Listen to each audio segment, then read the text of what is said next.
มันใจก็เมื่อเลยหัวมีคนไม่ยาลูกลงนาการมันนั้นเป็นอันเจ็บเสือเลยสลัมที่เตว่าอยู่เย้ากุ้ยมันใจหัวคนนั้นได้ก็เป็นลูกชายอ่อนมันนั่นกุ้ยไปเคยหัวมันเป็นเผยไอ้ในมาที่นั่นเสเขาตั้งสองก็โปโลโกสังไรเขียงตาเสียมบังกันอยู่ซึ่งนั้นเมื่อยามนั้นใจหนุ่มอ่อนในก็สังไรหัวใครมาตากันตั้งเฮาในฮะยันนั้นไอ้ล้วนในก็สังนั้นว่าซึ่งหือก็เย้าเมื่อสูติมาห้ามกันตั้งเฮาในก็กุ้ยกาซึ่งหือก็สุเป็นปอเฮาก็หนึ่งเฮาก็เตรียมเฮ็ดนาการสู่ได้รู้ซุ่มนั่นก็เฮาได้เคยสั่งสอนสู่ขนาดนึงกุ้ยสิไอ้ล้วนในก็สังไรกดปานนั้นเล่มหรือว่าหือยี่ว่าตอนดับปอเขาคัดเจอเตี้ยปานนั้นเล่มหรือว่าหือนั่นก็นะมื้อยามนั้นแท้ไอ้เจอมันก็สังว่านี่ว่าคนไหนมีตังยืมอันซึ่งหือเตี้ยนี่มาป่าเฮ็ดมาเหมือนเขาไม่หยอกกันเรียนจังไหนมันใจก่อสังลันอยู่ว่าเหมือนมาก้นๆไหนกัดแขนไว้ลงแน่มันก็ก่อสังไรสาลูกน้องมันเสียด้วยตีอยู่ก้นๆนั้นมันอยู่หิมเหลอไว้ในเย้าด้วยการตอนตายล้วนก็ในกว่าง่ายนั่นก็ข้ามันปอเขาได้เฉพาะใครทางไปเจอเห็นอันนี้อีเด้อเมื่อเหลียวได้หาตีอยู่ก้นๆนั้นไรเย้าฮะสงฮู้เนี่ยว่าเขาอยู่ไว้หิมเหลอในนั้นเขาตึกคัดเจอเขาในเปรี้ยงครับมันใจก่อสังไรอีกหลานลูกน้องเล่นลวงไรตาเตมื้อก้อยกาไปสั่งก้อนไหนที่มันลักเอากว่าเชียนไม้เฮาในกว่าเจอเฮ็ดสังไรซ้ำมาเฮ็ดจังไหนล่ะได้มาดังยังอันจื้อหือเตี้ยๆนี่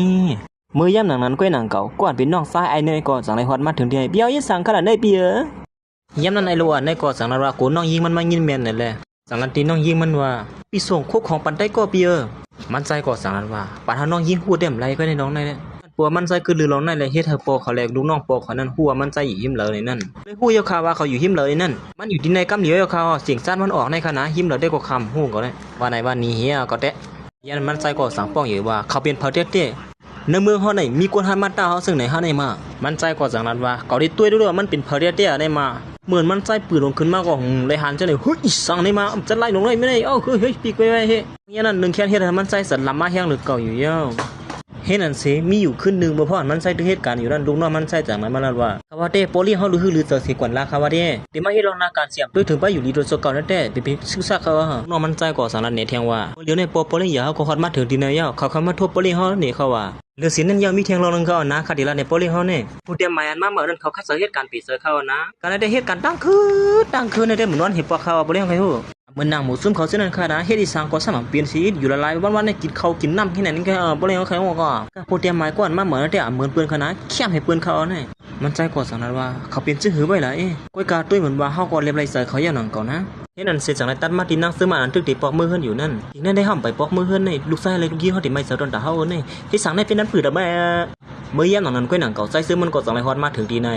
สั่งไรมาเปิดที่ไหนที่มาไกลว่าแน่พอสุเขาล่วงไหนก็ถือไรล่วงสมควรไรนะที่ไหนมันล่วงไรก้อยสุขฮู้ก็มันนั่งสั่งว่าในเป็นสั้นเช้าหาที่เฮาไปล่วงซื่อนั้นในคือตายสุขฮู้ก็ยาวสุดที่คือที่อยู่ที่ไหนตั้งขึ้น5ดอกมันนั่นก็พอสุดที่อยู่ที่ไหนก็เฮาอยู่เป็นได้ก็สุดไรอยู่นาเมื่อยามนั้นมันนั่งก็สั่งไรอีนักกว่าใจซื้อมันสมบูรณ์ปีนตาหายลงกว่ากำเหลียวอยู่เยอะมันนั่งก่อนสั่งว่าเพราะฉะนั้นเฮาไปลงก็เหลียวเฮาก็ไรอยู่อ่ะนั่งซื้อมันที่อังที่ลงกว่านั้นก้อยหนึ่งเก่าใจซื้อมันจังนั้นว่าเฮายาวสุเรียนก้อยพอสุขั้นไปลงก็มาไหลลงซ้ำเฮาอะไรปานนั้นก็รีบส่วนตัวเฮาอ่ะเพราะว่ามันจะสูในแต่เฮาหมอนเผาลงก้อยเนี่ยเป็นสูเลยเฮาอันลงเกเนี่ยเฮ็ดนั่นสินั่งซื้อมันก็หือที่เบิ่งเทิงสังเรียนจ้อมไว้ปีซะเยอะเมื่อยามนั้นมันใจก็สั่งไรอ่อนนั่งซื้อมันมาทีนึงที่เราได้กว่าหัวที่แน่นางเสือมันก็สังรัดอยู่ว่าไกวคิลิงเยอะฮะเตือนที่เอาปอกมือเฮิรนซิสมอทำมาที่เฮิรนเขาเทียงที่ไหนนี่มาดีเตมันใจที่ว่านางเสือมันกอดทบโปเขานั่นก้อยหนังเก่าเพราะอย่างนั้นปอกเขาก็ว่าอยู่ลีในเสียนอนปีนตาหายไว้อยู่หนังเก่าก้อยกะดีเตมันเฮ็ดเกียงก้อยเฮ้ยในว่าอยู่ลีเลยลุกขึ้นมาแกล่ะปอลุงกำนึกสุดเมื่อก็มาทบกับหนังเก่ารุ่นนี่ก็เยอะมาเต็มมาทบกับอยู่นี่นะอย่างนั้นนางเสือมันสังรัดว่านี่เป็นปอกเขาในฮะนี่จึงว่าอยู่ลีเสียนอนลูกไว้อยู่ล่ะให้อย่างนั้นจับพาไว้ไหนมื้อเดี๋ยวนี้ใจเจอมันจังว่าอย่าไปเฮ็ดเกียงอยู่ย่อใส่เสื้อโคก้นเปลี่ยนก็ทำบ่มขึงแลบไปอีเด้อ